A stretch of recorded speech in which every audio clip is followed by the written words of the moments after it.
Coming to you live from Arcane Sublevel 7, It's Talk is Cheap.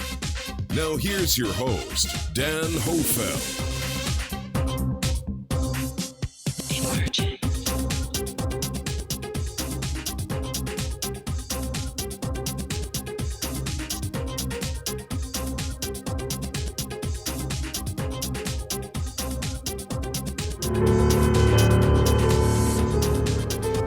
The reason why I decided to come to Project Veritas is because people need to know what's actually going on with Google. There's this facade about what they're doing, but what they're actually doing, what the employees are actually seeing inside the company is different. But the reason we launched our AI principles is because people were not putting that line in the sand, and they were not saying what is fair and what's equitable. So we're like, well, we are a big company, we're going to say it. People who voted for the current president do not agree with our definition of fairness. They're not objective piece, they're not an objective source of information. But then there are teams which are called ML fairness. ML fairness, the teams? Fairness, like, Yeah. you know, you need to be fair. We're also training our algorithms, like if 2016 happened again, would the outcome be different? They are a highly biased political machine that is bent on never letting somebody like Donald Trump come to power again. 2020 is certainly on top of, now my old organisation, Trust and Safety, is top of mind. They've been working on it since 2016 to make sure we're ready for 2020. This is a Goliath I'm but of David, trying to say that the emperor has no clothes. We got called in front of Congress multiple times. They can pressure us, but we're not changing. Being a small little ant, I can be crushed, and I'm aware of that. But this is something that is bigger than me. This is something that needs to be said to the American public. It'll not make it better, it'll make it worse, because now all these smaller companies who don't have the same resources that we do will be charged with preventing the next Trump situation. It's like a small company cannot do. And it's like... There it is, ladies and gentlemen, Project Veritas, where the insider speaks out at Google, ladies and gentlemen. Thank you guys so much for joining us today on this Tuesday, June 25th, 2019 edition. We are here live every Tuesday, 1 p.m. Central, 2 p.m. Eastern, 11 a.m. Pacific. Huge stuff, folks. You see these people inside Google, they're getting sick of the censorship, and they're coming out and talking against their own company that they work for. That was Jen and I, who they caught in the act. This is Project Veritas. She's the head of responsible innovation at Google. Now, what's her definition of fairness? Google says they want to censor people in the name of fairness. So fairness is basically you have to have a left ideology and agree to what they agree with. And these people, these kids coming out of school are so brainwashed. I went to the people in the smaller cities don't know how bad it is, because I've had a few out on the outskirts and they haven't had to deal with the crap I had to deal with. But I went to the city and look close to me here. It's so much brainwashing, folks. And these people are coming out of school doing what they're told, that you got to be this leftist and they think it's all liberal and fair and everything's great about it. And then they censor everything and they think that's how it's supposed to be. It's like, no, that is tyranny. And they don't understand that. So how much is Google going to last doing this crap? That's the big question. We do have a senator calls for Facebook, YouTube, Twitter to lose immunity if politically biased. YouTube could face a flood of lawsuits unless they can demonstrate their treatment of users' content is politically neutral. This was under the measure by Senator Josh Hawley. The proposal by the Missouri Republican reflects allegations by others in his party, including President Donald Trump, that the platforms are biased against conservative opinion. His bill would strip large tech companies of their legal immunity for user-generated content unless the platform can show their content is, unless their content moderation practices have no political tilt, which they do. It's so blatant. This legislation simply states that if tech giants want to keep their government-granted immunity, they must bring transparency and accountability to their editorial process and prove that they don't discriminate. Hawley said in a news release. Tech companies treasure the immunity exemption. This was in 1996 Communications Decency Act. It saves them from reviewing every piece of content and shields them from lawsuits. So people post something on YouTube, it's their opinion, whatever. It is not their, they don't have any responsibility for it, so they can't be sued for it. But the way they're acting now, if it's going to be like a publisher, then they are responsible for it, and they have to show that they're neutral, which I don't understand how that works, because all the news companies are under this, like Fox News and CNN, but CNN is obviously biased. You can say Fox is too, but not as bad as CNN. How is that going to work? I don't know, but at least it might be something to help them get scared a little bit, because these companies, as you can see in that video, they don't care. They're told to go in front of Congress. They're just going to keep stating and doing what they want to do. So under that bill, companies every 2 years would have to convince the Federal Trade Commission by clear and convincing evidence that they do not negatively affect a political party, political candidate, or political viewpoint. Right? Think you can handle that? The bill has no co-sponsors, of course not. Everyone's too scared to go up against the giant. But it is what it is. I mean, they want to make sure, she even said in there that this 2016, like for the 2020 election, that we don't have another 2016. Well, you guys are telling people what to think. Now, what if you watch that video for its full length, it's about 25 minutes. You're going to get pissed off when you watch it. And what I'm doing now, after I watched that, I vowed I'm done with the Google search engine. I'm going to start using DuckDuckGo. I got DuckDuckGo here on the right. I got Google on the left. If you type something as simple as, let's just say Alex Jones, and do a search on both of these, you can see here on Google, what do we get? We get a Wikipedia, and it says conspiracy theorist on that. Conspiracy theorist Alex Jones evades crackdown on social media. We got NPR, Rational Wiki, Huffington Post, CNN, all these like biased articles. But this is how Google used to be. Now on DuckDuckGo here, look at that. You type in Alex Jones, first link, his website, Infowars.com. Wow. Do you think that's how it should work, folks?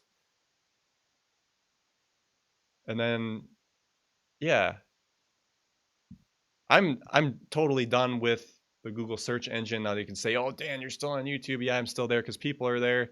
I'm sure we'll get kicked off at some point. That's just how it's going to go. But I'm just going to start taking measures. After watching that, it made me sick to my stomach. Again, I knew all this stuff was happening, but to actually see it phrased the way it is, and it's like they're trying to like make you think. And it's like, if I'm going to do research, I need to have a decent search engine that's not going to tell me, and you know, where you have to go 5 pages in to get what you wanted to get. It's ridiculous. So, dark to light, ladies and gentlemen. It should be interesting what happens.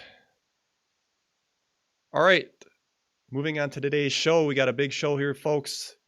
I'm going to break down Michael Sala's article I always talked about. I want to know what the roadmap is for disclosure. He kind of laid it out here real nicely, so I'm going to break that down. We got the Wilson doc leaks that happened.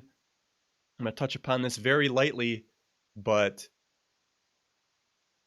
because I'm going to do a whole show on it later on with the regular show, probably mid-July if it's still relevant. But it was huge, basically saying that, yeah, we're reverse engineering alien craft. And then I want to go through a bombshell that Trump dropped at his speech in Orlando, Florida. Huge stuff. You'll always see that in his speeches. He'll talk a lot of the same stuff, and it'll go on forever. And you know, a lot of people get bored and quit watching or whatever. But there'll be a little snippet in there. He'll throw something out. Awesome stuff. Before we get into that, also, boom, big week again. Joe Rogan Experience. Bob Lazar was on the Joe Rogan Experience, ladies and gentlemen. Huge. Right now it is at 3.4 million views. Now there's a lot of people in the disclosure movement UFO community that says Bob Lazar is a fake. Can't trust this guy. I think he's genuine. You listen to him speak in this thing, it sounds really authentic. He obviously knows what he's talking about. If it was scripted or he's making it up on the fly, his story would not be consistent. It's there. He definitely experienced what he experienced. But use your own judgment on that. If you want to take a listen to this is a huge, huge show. Bob Lazar was one of the ones who woke me up. Couple interesting things in there that I want to point out was they were talking about at one point how basically humans are going to become more cyborgish. We're going to start merging with machines, nanotechnology, all that stuff. And they kind of compared it to, well, the human race, we're always constantly building, innovating, making things better. And that's all we're really focused on. And you don't think too much about an end result. It's kind of like a caterpillar. He wants to build his cocoon. That's all he can think about. Got to build the cocoon. He's not really thinking about, oh, I want to be a butterfly. And then, maybe this is what we're supposed to do. I'm not like condoning being a cyborg, but it's crazy when you think about that. They brought up some good points with that. Another thing he brought up was when we build our jets and stuff, we're using rocket fuel and all that. That stuff was available to us on this planet. Now he's saying, well, for aliens, well, let me back up here a little bit. When Bob Lazar worked at Area 51 S4, it's about 15 miles south of Area 51, in the reactor that they were using for fuel is element 115. Now, element 115 wasn't a element on our chart when he came out with this, and later on it was, but it was unstable for us to make. But thinking about how aliens use that for their propulsion technology in their reactors on their spacecraft, what if they had that widely available on their planet? A bunch of element 115 laying around that they mine, easy enough for them to use that. They never even had to go through the stages of dealing with this slow propulsion rocket fuel stuff that was like, so when they come here, it's like, well, what the hell is that, I thought that was really interesting to think about because you can obviously different elements on your planet. You can expand out. Your timeline would have went a different way. Transportation would have been different. Just thinking about stuff like that is just so fascinating. Another thing he didn't touch upon in this was no mention of John Lear. Now, why is John Lear important? And this is where I think this starts coming around full circle because Grant Cameron, I listened to his talk. He did about 3 YouTube videos on this. Basically, that Bob Lazar was led to believe and see what he's seen in order to bring out disclosure so they can start dripping this out to the public. And that makes total sense because when he went there to Area 51 and got this going, they knew he was in contact with John Lear. And John Lear's this crazy guy that blabs his mouth and gets all the information out. So they knew that he would do that since they were so close. So he was allowed to see all the UFOs. They had 7 of them there. You got to see all of them because when you think about the government and compartmentalization, you're only allowed to see this craft. You're only allowed to work on this reactor. And I bring this back to even Apple when under Steve Jobs' leadership, the iPad. There was people that were working on like the glass components. They didn't even know what the hell it was for. They thought it was for a laptop. Until the very day when Steve Jobs came on stage and showed the iPad. It's like, oh, that's what we're working on. Because they're only allowed to work on that one component. And when you compartmentalize people like that, you're just going to focus on this one part. They're not going to know the whole thing of what's going on. And you don't have leaks happen that way. But Bob Lazar got to go in there, seen all 7 UFOs, got to read a backstory on the UFOs, like these alien beings came from Zeta Reticuli, all this stuff. They wouldn't allow that to happen, because before, when he first started going there, he thought maybe it was our craft, but then they said, here's some reading material. He got to read up on that stuff. Granted, they didn't tell him everything, but that's a lot for him to know. And this, again, helps facilitate the disclosure. Give him a little bit. They had made attempts on his life. He was going on an off-ramp near Las Vegas, got shot at, quote unquote. They missed. If if they wanted him dead, they would have did it. And then another time is, I think it was after he told John Lear, and they were out in the desert watching these UFOs. That was on a Wednesday night because less traffic, because when they decided to fly the UFOs at Area 51, that they were watching these craft, and then all of a sudden this, camo dude truck comes up, and then they run. Well, Bob Lazar runs away because he just, oh shoot, I work here, I don't want him to see me. He runs off. So the other people are there, John Lear and stuff. So they talk to the camo dude, and then, well, they leave, and then Bob Lazar comes back, gets in the truck, and they go out, and then the sheriff comes and pulls them over, and then the sheriff knows, like, where did this other guy come from? So they were in contact, and they knew that something happened there. Anyway, he's not allowed to go to S4 the next day. They take him, I think, was it Los Alamos, somewhere, not in Area 51, and then they sit him down, say you weren't supposed to do that. And it's like they basically kind of scare him a little bit, but then they still offer him to come back and work. If you blow your secret clearance, they wouldn't offer that. You'd be done, maybe assassinated, whatever they would do. We're talking about a secret government here, folks. But that's where Grant Cameron made some great connections, and I do believe they used him for this disclosure, but that's what we're getting ramped up for. People like me, this woke me up to it. Bob Lazar, he was one of the people in my heart that's like, oh, of course this stuff is real.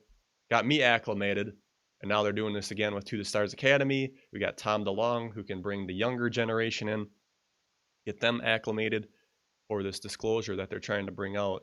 It was all basically set up from the beginning. And when you think about that, it's like, okay, I just wish it wouldn't take that long, but it was, folks. When you look at it, looks like that's what the direction it was going down. Now, where is this all headed?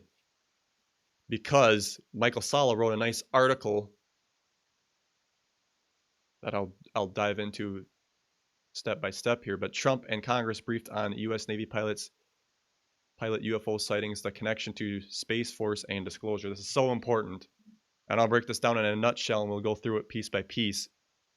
So basically, I want to know where this whole thing was going. We got To the Stars Academy, Tom DeLonge, Unidentified. We had 4 episodes now. They are pushing that alien threat in there. But what is that doing? Their whole job with that show is to start laying this groundwork for this disclosure going to Congress. These pilots, even in the Unidentified TV series, they're talking to pilots. We don't know what this is. It's a threat because we can't control it. It's going so fast. Get them talking about it, and even already you can tell in the episode, because they had to film this ahead of time, folks, that they're that much farther ahead with it, because they already had pilots talking to Congress and getting the conversation started there, because you got to get the Congress involved so you can start bringing this out to the public, so you can get Congress to take it seriously. The public will start taking it seriously. You got mainstream media talking about it left and right, bringing everything up. So, and then also Trump now being questioned about it. That's huge. It's actually serious and not a joke. You had George Stephanopoulos asking Trump, have you been briefed into UFOs? Just another slight disclosure there. Get people to say, oh, this is something serious. They have to change the narrative because they demonized it so much. Now, how does this all work together? Again, collapsing time together because they have to ramp up their timeline here. Space Force. We already had talk of creation of Space Force, but this coincides perfectly because you got Navy pilots not knowing what something is. Problem, reaction, solution, folks. We got a problem. There's craft, UAPs in the sky. We don't know what to do with them. They're a threat because they're in our airspace. We can't do anything. Reaction, go to Congress, get them asking questions, start enforcing some legislation. The solution is Space Force. Let's come up with a Space Force so we can protect ourselves. And through Space Force, they will start saying they're developing this futuristic technology, which we already have, folks. But they can start releasing that through the Space Force, whether it be TR-3Bs or TR-3B-like craft. They can start releasing this through those in order for it being a protection thing, if you will. And then as soon as we have this big Space Force built up, which we're well on our way, they can then go announce the alien presence, because this will be, we can defend ourselves. The public won't be scared, because that's their biggest thing, is what they're worried about, is this public being scared. But now with the creation of the Space Force, they can say we can defend ourselves from this, folks. We don't have to be scared anymore. It's huge when you think about all this stuff and where this is going. Could it get really bad with saying that there's evil aliens? Very well could be. It's frightening to think where it could go, but because we know Werner von Braun has talked against this, and I think we're seeing it laid out that way, and you're like, holy crap. But then you think, well, how else would they get this disclosed to the public? A lot of people said that with the TTSA stuff. How can you get Congress to take it seriously if it's just aliens? And they try to make their best effort in the unidentified, not to mention aliens. They mention it here and there, but we're going to stay away from that because that's such a taboo subject. So, oh man, who knows where we're going? Well, I'm going to break this down. We're going to go to a commercial break first. I will break it down on the other side bit by bit, and it will be some mind-blowing stuff, folks. So stay tuned for that on Talk is Cheap.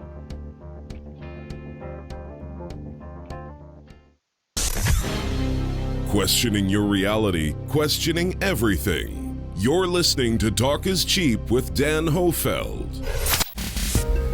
Hey guys, this is Carrie Walker from Alice Eats the Apple, and you are listening to Talk is Cheap with Dan Hohlfeld. Hey everyone, Dan Hohlfeld here from Talk is Cheap. I'm joined by Shane Robinson from On Bias and On the Fence. Shane, we got a trip planned. Where are we going? Yeah, we're going to ECETI August 8th through the 11th. It's going to be a great time. It's going to be a Skywatch weekend. So we're going out there to meet each other and just check out, see if we can catch some craft in the sky. It's going to be a fun time. Go sign up at eceti.org. You do have to sign up if you're going no matter what. We'll see you guys there. Enjoying the show? Consider supporting us by donating to our Patreon. Patreon.com/K2D4Network. Want to listen to the show on the road? Subscribe to our audio podcast. We are available on Apple Podcasts, Google Podcasts, Spotify, and many more platforms. Don't miss a single moment of Talk is Cheap. Like what you hear? Consider supporting the channel by going over to our merch store and making a purchase. Go to K2D4Network.com for more. This is Shane Robinson with Unbiased and On the Fence, and you're listening to Talk is Cheap with Dan Hohlfeld. You're listening to Talk is Cheap with Dan Hohlfeld on the K2D4 Network.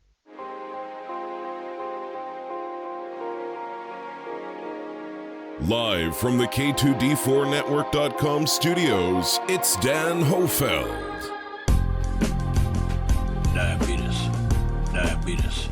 Diabetes.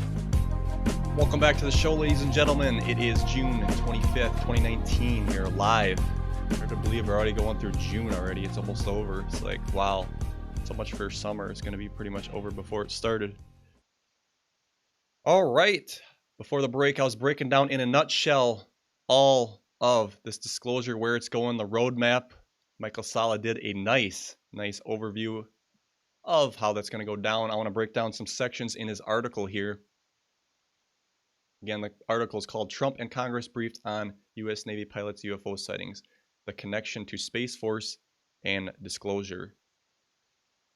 So the Pentagon had acknowledged it had a classified UFO program to study the UFOs in 2007 to 2012, leading to increase in speculation on whether we are on the verge of official disclosure on the UFO and their true origin. Briefings are occurring at the same time as legislation for the creation of a Space Force is making steady progress through Congress. This raises the intriguing questions of whether Trump and members of Congress have been told Space Force is necessary to deal with UFOs being sighted by Navy pilots, which are being viewed by the Pentagon as a potential threat, ladies and gentlemen. Reading between the lines here, Trump is hinting that the Navy pilots saw were not UFOs, but something else that he and the Pentagon knew the answers to. I want to play this clip again of Trump being asked a question for those who are just joining us on the show and didn't see this last week. Let's go ahead and watch this right now. We mentioned George also asked President Trump about reports of UFO sightings, and the president for the first time spoke about being briefed on this subject. You and I, we know we disagree about that, but we have a whole day ahead to go on this. Before we go, one of the things you have as president is the access to all the information in the world, all the mysteries out there. And I was just struck in the last couple of weeks, we're reading more and more reports of Navy pilots seeing lots and lots of UFOs. Have you been briefed on that? What do you make of it? I have. I think it's probably, I want them to think whatever they think. They do say, I mean, I've seen and I've read and I've heard, and I did have one very brief meeting on it, but people are saying they're seeing UFOs. Do I believe it? Not particularly. Do you think you'd know if there were evidence of extraterrestrials? Well, I think our great pilots would know. And some of them really see things that are a little bit different than in the past. So we're going to see. But we'll watch it. You'll be the first to know. I want to be the first to know. A little disclosure in your face. Hi, everyone. George Stephanopoulos here. Thanks for... Got the President Trump talking about it. That's huge. Again, slowly getting in there so people can realize that, hey, this isn't that big of a deal. Article continues, Trump appeared to be deflecting from what he really knew about the alien connection. 3 more U.S. senators received a classified Pentagon briefing on Wednesday about a series of reported encounters by the Navy with unidentified aircraft. This was by one of them was with Senator Mark Warner. If Navy pilots are running into unexplained interference in the air, that's a safety concern, Senator Mark Warner said. We need to get to the bottom of it. Justifying their interest in the Navy pilot sighting as a safety concern, it is a convenient way for members of Congress to take an active interest in UFO reports, which have been officially dismissed and ridiculed for decades. Oh, yeah. This official policy goes back to 1953 when a CIA-sponsored panel of scientists have a damning report on UFO sightings that recommend a public education program to dismiss and ridicule UFOs. Again, folks, they have to backpedal now after they demonize the topic so much. They have to go back and fix up their mistakes because they just kept kicking the can down the road. Well, now it's time to reverse that. And it's so many years of brainwashing, and they got to try to do it quickly here. Because I think either private industry is going to take off and they're trying to get ahead of this, or maybe there's something else we don't know about. Like maybe some alien ambassador said, if you don't get this done, we're just going to go over you. I don't know. There's so much here. So ever since then, UFO sightings have been reported by the mainstream press in a way that often mocks and ridicules the subject.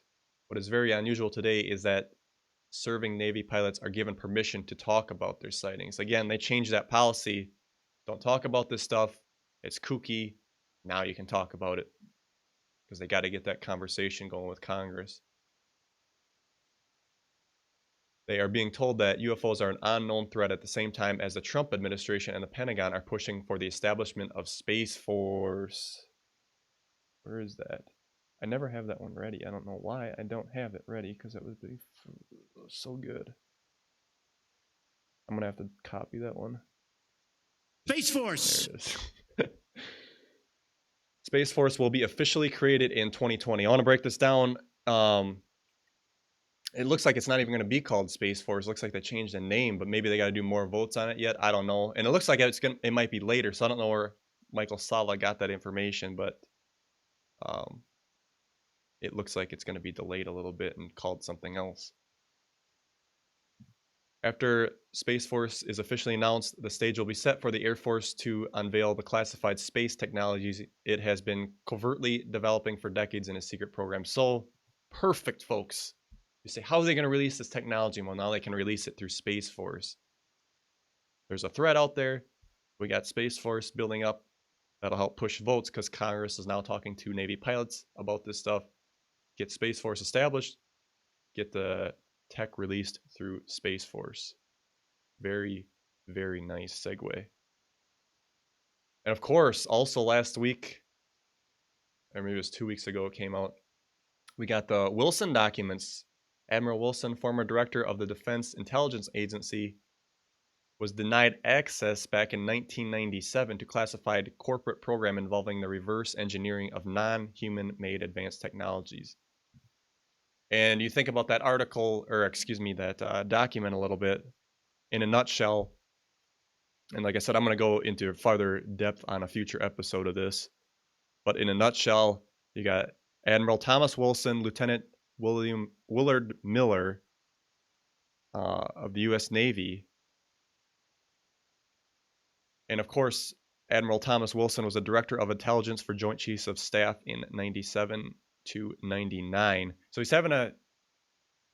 Thomas Wilson is having a conversation with Dr. Eric Davis, a scientist, in 2002 about his discussion with Willard Miller back in 97, and how, since he was in the Joint Chief of Staff's position, that he should have access to this UFO back engineering stuff. But they denied him access. He gets really mad in that document, and it's all wrote out. But basically confirming the study of back engineering UFO craft, and that, because they said, these UFOs are their other craft, but could it be foreign governments? It's stated in there, no, this is not foreign governments, this is off-world technology. Again, could this be part of the disclosure leaking this stuff out as well? Now, it's rumored that this was leaked out through Edgar Mitchell, because Edgar Mitchell was the on Apollo 14 NASA astronaut. Now, he's always been for this alien disclosure stuff. He says, this article, now this is on News Punch, I know it's not legitimate for some people. Former NASA astronaut claims aliens prevented nuclear war on Earth. Edgar Mitchell, an astronaut on the Apollo 14 mission in 1971, says the aliens visited our planet during weapons tests at U.S. missile bases and famous White Sands proving grounds in the New Mexico desert, where the world's first nuclear bomb was detonated in 1945.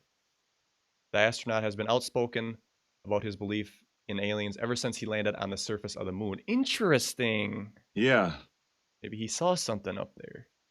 Becoming one of the most prominent figures in the worldwide UFO community. Mitchell says, my own experience talking to people has made it clear that ETs have been attempting to keep us from going to war and help create peace on Earth. They're such a threat, ladies and gentlemen. Oh my God. Luis Elizondo, they're a threat. It's only been 70 years. I've spoken to many Air Force officers who worked at these silos during the Cold War, and the unidentified PSYOP program, if you will, ladies and gentlemen, on the History Channel, is going to get into this in future episodes of how these UFOs went over our bases, nuclear missiles, disarmed them, and they're going to use this to say that that's why it's a threat, because they're disarming our protection. Even though they didn't do anything after they disarmed it. They just disarmed it, and it's been a long time. Mitchell continues, they told me UFOs were seeking, I already said that. Okay, so he also says, other officers from bases on the Pacific coast told me their test missiles were frequently shot down by alien spacecraft. And then to poo-poo this article, they got Nick Pope, who was the former Ministry of Defense. Was that for, it might have been for Canada.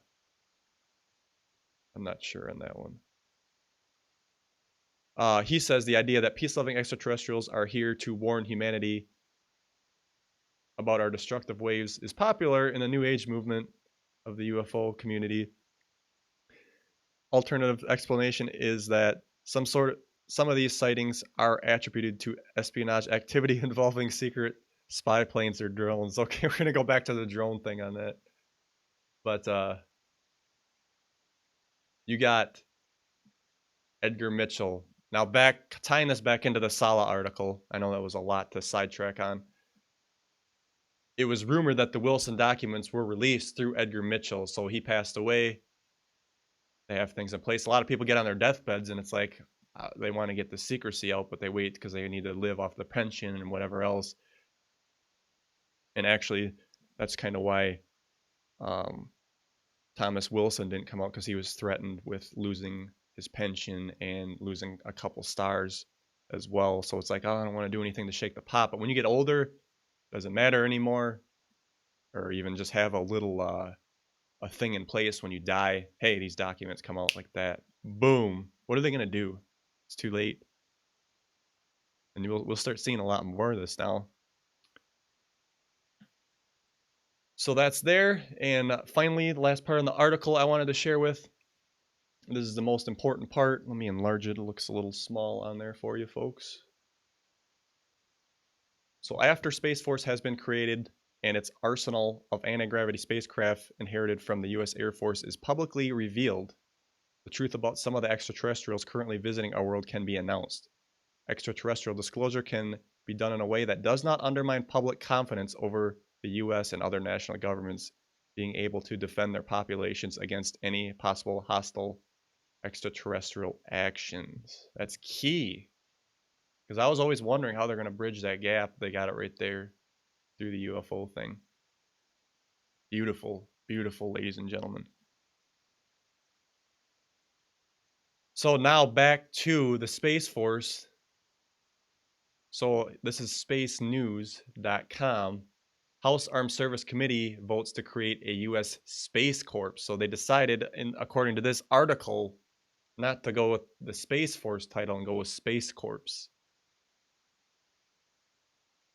The House Armed Service Committee voted in a 21-hour session. They passed the 2020 National Defense Authorization Act in a vote 33-24.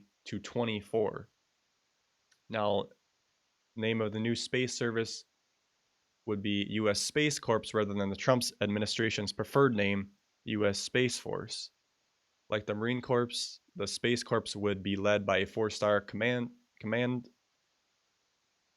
who would be a member of the Joint Chiefs of Staff.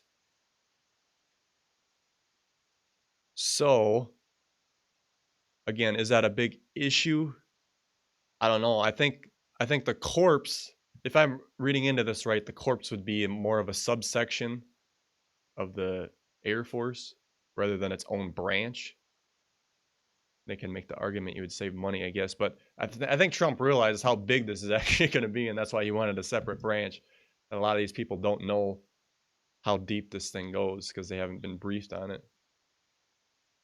The Space Corps will be organized, trained, and equipped to provide freedom of operation for the United States in, from, and to space.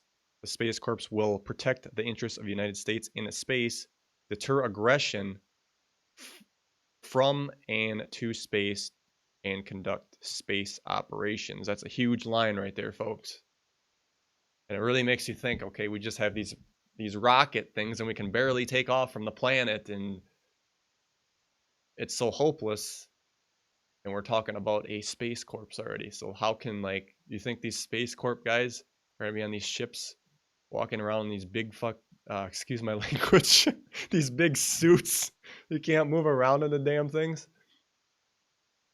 So now here's where the timetable is different, because Michael Sala said 2020 in that article at Space Force is speculated to be established. But here it says a 1-year transition period for the Space Force to figure out its organization. Transition period begins on January 1st, 2021 and ends not later than December 31st, 2023. That's a kind of a big window there. I guess it's, you know, whatever, 2-3 years off. But when you're thinking in terms of disclosure and they have to ramp this thing up and get it out, remember I talked about NASA going back to the moon, and their original timetable was 2028. Now they've been snipped off by 4 years, so 2024 is when they're supposed to land. Now it's like they basically have the stuff, they can get there, they can do it, but they're just trying to make this. NASA wants to drag this thing out, probably because they got big egos and they want to just grandstand whatever they want to do. Again, they can't handle the job. We'll get the private sector to come in and do the job. So they have to speed up their timetable. And that's why it's important to have competition. People don't like the monetary system, or the name just skipped my head right now. Not socialism, capitalism. That's why we have capitalism in the United States, so we can innovate and keep things going. It does wonders when you have competition. It brings down prices and accelerates things that people say socialism is the way to go. So you can't get socialism, folks, until we can get rid of this monetary system. Get rid of that. There's no money, there's no purpose. Then you can have socialism. It makes sense. Again, Space Corps will be coordinated with the United States Space Command. Remember, I talked about the United States Space Command in a previous episode of Talk is Cheap. That stuff's been established already. Space Command. I was like, wow. It's like they had this stuff in place. Now, I want to show some clips from Chris Mellon. Remember, Chris Mellon is in To the Stars Academy. He's helping this government disclosure. They're basically being told what to say, what to do to get this out, making the front that they're not told that they're doing this on their own. Well, ladies and gentlemen, if they were doing this on their own, a lot of things would have happened to them by now. Let's just say that.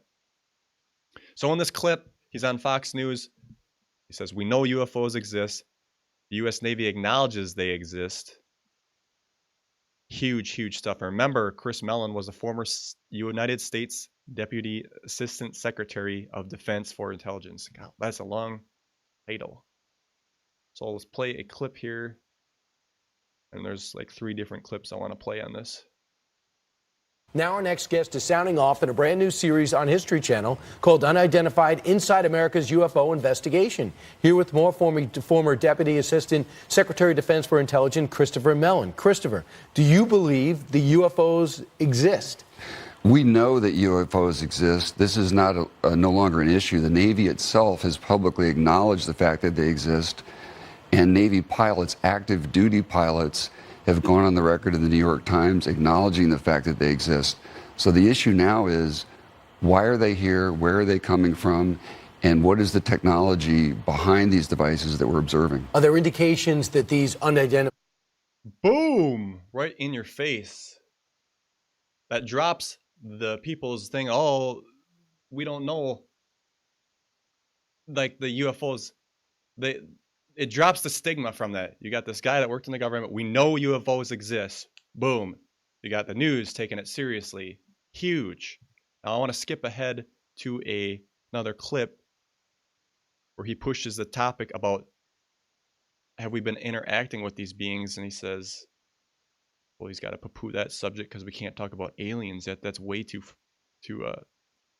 far, and people might get scared because we don't have Space Force yet. A huge resume you're saying is actually happening. Has there been interaction being to being, human being to whatever these beings are? Not that I'm aware of. These are interactions between intelligently controlled vehicles that are highly sophisticated, that are operating in and around U.S. military facilities. And hence the concern. The pilots' concern are, 1, there have been near mid-air collisions. There's a safety issue. But 2, there is a vital national security issue, which is that our sovereignty is being violated by vehicles of unknown origin. What's more for 70 years? You guys didn't give a damn? I don't think so. You guys back engineered this stuff. You knew everything. They want to push this like that. Ridiculous. Again, one step at a time for them. So let's go to this last clip I want to play. 345. So the whole plan to the Stars Academy, ladies and gentlemen, how is this thing going to unfold? Because they just want the people to ask the questions, get it into Congress, get Congress to push and see this stuff so then they can start bringing this around. General Mattis. We were unable to get that on the Secretary's agenda. Ultimately, Lou concluded and I concluded that the only way to make progress on this issue was from the outside, to take the information to the public and the Congress. That's what this show is about, and that's what these military pilots are helping us with. So we're going to see it coming up. There you go. Hey, we're going to bring this out through General Mattis in the Pentagon, but they said they couldn't do it. So let's go from the outside and bring it to the public and then go to Congress that way. You couldn't do it from a position of power. Now I'm reading the chat here. Mike Jackson, let me go full screen here. He says, hold up, both Fravor and Elizondo have said they think, e.g. the Tic Tac is not of this earth. I think definitely Fravor. Well, yes and no, Mike. You're absolutely right, because they say that and then they backpedal. That's how we know they know a lot more than what they're telling. And even in unidentified in interviews that Elizondo has, he basically says he knows a lot, but he's got to watch it because of the NDA thing. So it's just this whole thing. You can tell they know a lot of stuff, and then they got to backpedal because they have to take it in steps by steps, and that's why it's so transparent.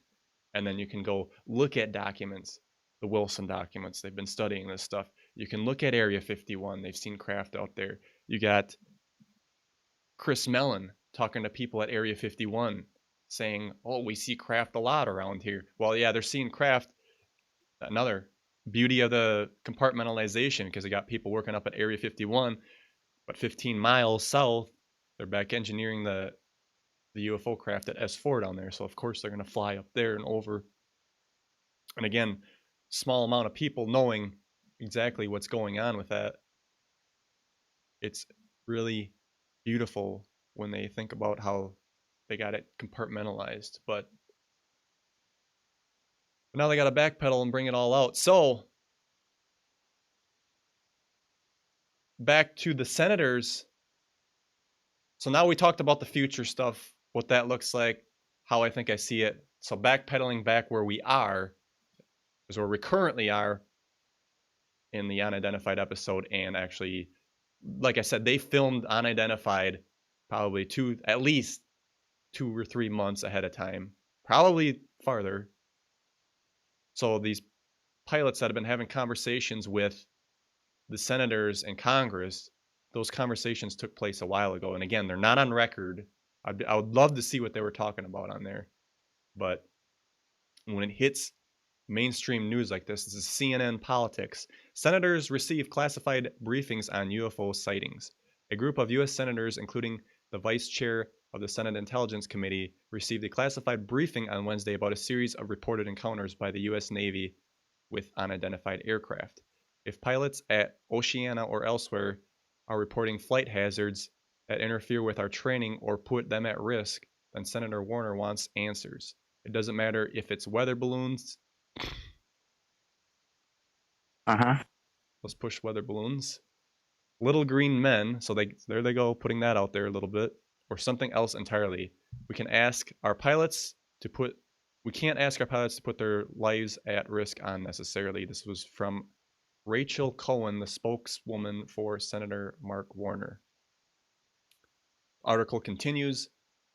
Navy officials did indeed meet with interested congressional members and staffers on Wednesday to provide a classified brief on efforts to understand and identify these threats to the safety and security of our aviators. Problem, reaction, solution. Again, folks, craft up in the sky, problem, reaction, pilots don't know what to do, it's affecting our safety. Go to Congress to develop a solution, which will be Space Force inevitably. Given the classified nature of these discussions, we will not comment on the specific information provided in these briefings. Yeah, I really wonder what they talked about and how deep that got. Navy official told CNN at the time that the Navy does not believe aliens have been flying around the U.S. airspace. They got to put that out there to ease the public. It's not aliens. We don't believe. Even though it is, but whatever, we're not there yet. But there have been a number of reports of unauthorized or unidentified aircraft entering various military-controlled ranges and designated airspace in recent years, the Navy said in a statement. The Navy said these kinds of incursions pose both a security risk and safety hazard. For safety and security reasons, or concerns, the Navy and U.S. Air Force take these reports very seriously and investigate each and every report. Oh, maybe like Project Blue Book way back in, what was that, 50s? 40s, 50s? Of course you guys investigated it. You figured it all out. Why wouldn't you? You knew everything. And the question is, how much does Trump know? I think we all know he knows quite a bit, folks. I want to play a clip of Trump at his speech. This was in Orlando, Florida last week. Again, he says a lot of things. He repeats himself a lot. You kind of get tired of hearing the same thing, but you'll find a segment, a little gold nugget in there, if you will, of something spectacular. Let's take a listen to this clip. We will push onward with new medical frontiers. We will come up with the cures to many, many problems, to many, many diseases, including cancer and others. And we're getting closer all the time. Bingo. We will eradicate AIDS in America once and for all, and we're very close. We will lay the foundation for landing American astronauts on the surface of Mars. Boom. And above all, we will never stop fighting for the values that hold us together as one America. So, cure for cancer, ladies and gentlemen, huge. Eradicate AIDS, huge. And then land on the surface of Mars. I want to see this get pushed farther. I know it's one step at a time, but we're already 3 years into his presidency. I don't know if he's going to wait for his re-election. If Google has their way, that won't happen. If he's going to wait for the next 4 years to bring this stuff out and then drop the hammer, it really makes you wonder. Because this would change the world. Like I said, let's start with the cures. And then you can start bringing out the technology stuff. It looks like they want to bring the technology stuff out through the Space Force now, it looks like. So we can see that roadmap. You know, how are they going to do the health stuff? I guess they could just say, we got this thing figured out here. Let's try it. Maybe right to try. That's a good way to bring that out. This new form of eradicating cancer. Let's give it a right to try. And then a lot of people, oh, this is the right way to do it.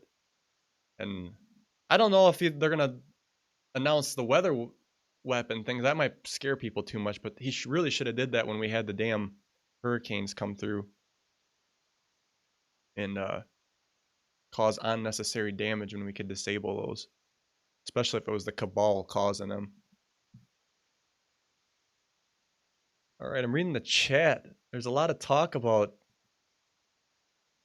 what it is. They say TR-8B. Is that a real thing? TR-6 possibly as well. That was Donald Walters talking about the TR-8B. I'm sure they have all kinds of stuff. Like I was even thinking about SR, like the SR-71 we know about. And then they got the SR, that's not even admitted, like really the SR-75 and the SR, is it 78? 74. But there's toys of them, but it was never really an admitted aircraft. Walter says, yeah. I don't know if I dared try to do a search on that while I'm live on the air. TR-8B, did he say? Let me just, yeah, 8B. Let's see if anything comes up on that, because I'm a little intrigued. Sure there won't be too much, of course. Again, this is live, ladies and gentlemen. I'm not seeing anything directly. Maybe I gotta type in aircraft. Let's see if we can get anything on that. No results. Again, I'm using DuckDuckGo, so I don't know if it's been... But we got the McDonnell Douglas AV-8B Harrier. Harrier is like old technology. Interesting, though, to think about, that's for sure. Oh, he says he found it in a YouTube doc. Might have to check that out. But I'm gonna wrap the show up again, ladies and gentlemen. If you had, should check the line. No phone lines. I want to double check. Not hardly anyone calls in, but I better check. If you want to leave a message on the voicemail, I'd like to hear from you. I can play them live on the show. That's 1-256-510-5234. 1-256-510-5234. 1-256-510. K2D4 if you want to leave a message. I'll play it on the show. What do you think about all this stuff? Do you think that's how this roadmap looks with the Space Force coming out? Do you think a different way? Grant Cameron has come out basically saying that Trump is going to be the disclosure president. It's very interesting to think about how this is all going to come out.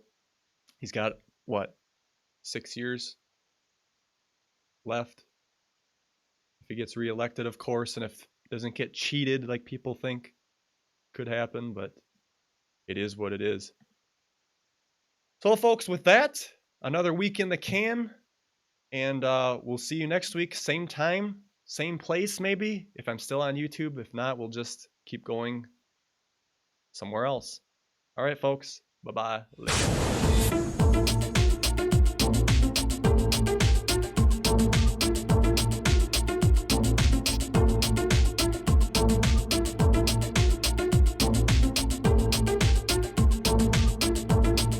Thanks for listening.